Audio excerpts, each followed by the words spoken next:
बिहार के हर्ष राज की जिस तरह से निर्मम जान ले ली गई बिहार की राजधानी पटना में लॉ कॉलेज में दिन दहाड़े 9 से 10 स्टूडेंट ने मिलकर उनकी जान ले ली और इस तरह से दिन दहाड़े किसी निर्दोष छात्र की जान लेने के बावजूद किसी की भी आंखें खुलने के बाद भी वो खामोश रहा। वहाँ लोगों ने आसपास किसी ने हिम्मत नहीं जुटाई कि जाके हर्ष की जान बचा सके और अब जाके कैंडल मार्च निकाला जा रहा है। अब जाके छात्र के लिए न्याय के लिए लोग आवाज़ उठा रहे हैं। तो यही तो बिहार में और अन्य जगहों पे लोगों की यही मानसिकता है कि जब उनको ज़रूरत होती है कि उनकी जान बचाया जा सके, जब उनको ज़रूरत होती है कि उनके लिए किसी को खड़ा होना चाहिए, लोगों को लड़ना चाहिए, लोगों को आपस में मिलजुल कर उनकी जान बचानी चाहिए थी, तब किसी की आवाज़ नहीं निकलती, तब जाके किसी को हिम्मत नहीं होती कि उनकी जान को बचाया जा सके। और अब जाके उनके लिए लोग बात करते हैं उनको न्याय दिलाने की। कौन सा न्याय? जब उनकी जान चली गई तो क्या वो लौट के वापस आ जाएगा? ये इस तरह की बिहार में कानून व्यवस्था है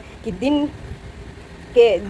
दहाड़े किसी छात्र की जान ले ली जाती है और लोग खामोश होकर देखते रहते हैं और प्रशासन को इस पर कानूनी कार्रवाई करने में इतना विलम्ब हो रही है। सिर्फ एक मुख्य आरोपी को पकड़ा जाने की सूचना मिली है कि चंदन यादव नाम का जो मुख्य आरोपी था, अपराधी था, उनको गिरफ्तार किया गया है। बट यहाँ इस बात की लोगों को समझने की आवश्यकता है कि जब छात्र के ऊपर लाठी बरसाया जा रहा था तब आसपास के लोग मौन धारण क्यों थे। और इस तरह से अगर दूसरों की जान की कीमत ये आप लोग समझ रहे हैं तो कल को आपके घर के किसी बच्चे की जान ले ली जाएगी तो ऐसे ही लोग खामोश रहेंगे। इसलिए उस टाइम अगर किसी की हिम्मत होती और सभी लोग मिलकर उनको जान बचाते तो शायद उस छात्र का जान भी बच जाता। सुनने में ये भी आ रहा है कि छात्र आधे घंटे तक तड़पता रहा, बल्कि किसी ने हॉस्पिटल ले जाने में तत्परता नहीं दिखाई, किसी ने ये तक जरूरी नहीं समझा कि जल्दी से उसको हॉस्पिटल ले जाया जा सके और उनकी जान चली गई। और अब जाके लोग न्याय की बात कर रहे हैं। यही तो सबसे बड़ी बिहार के लोगों की और अन्य जगहों के लोगों की भी बात कर रही हूँ मैं। यही तो सबसे बड़ी दुर्भाग्य है कि हम सामने में किसी को देखते रहते हैं कि जान जा रही है, किसी को किसी से कोई मतलब नहीं होता है।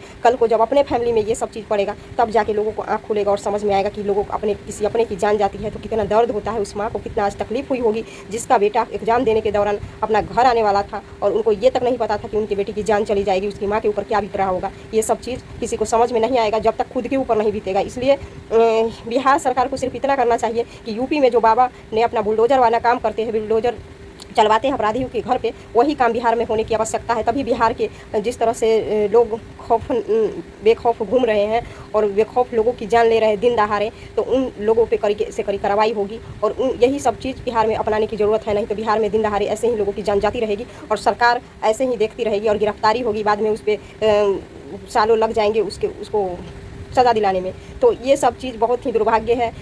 इसको तुरंत कार्रवाई इस पर करनी चाहिए और इसके ऊपर कड़ी से कड़ी कार्रवाई होनी चाहिए। जिस तरह यूपी में होता है, एकदम अपराधी जो होते हैं उनको 2 से 3 दिन में उनका फैसला सुना दिया जाता है। आप सभी लोगों को सुनने में आया होगा कि एक यूपी में एक बच्चे की जो जान ले लिया था, एक मुस्लिम समुदाय के थे, तो कितना लोगों ने हो हल्ला किया क्योंकि वो हिंदू मुस्लिम की बात थी। और यहाँ अपने जाति की बात आती है तब लोग इतना शोर शराबा नहीं मचाते हैं।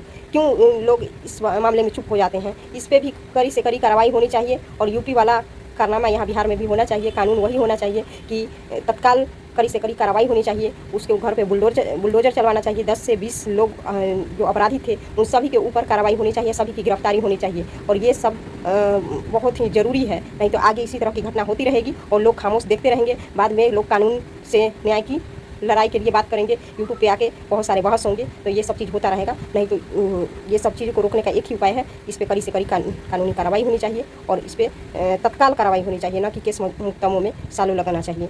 यही हमारी मांग है। और छात्र को मैं न्याय दिलाने की क्या बात करूं, उनका जान तो वापस नहीं आएगा। बस इतना कहना चाहूँगी कि भगवान उनकी आत्मा को शांति दे। जय हिंद।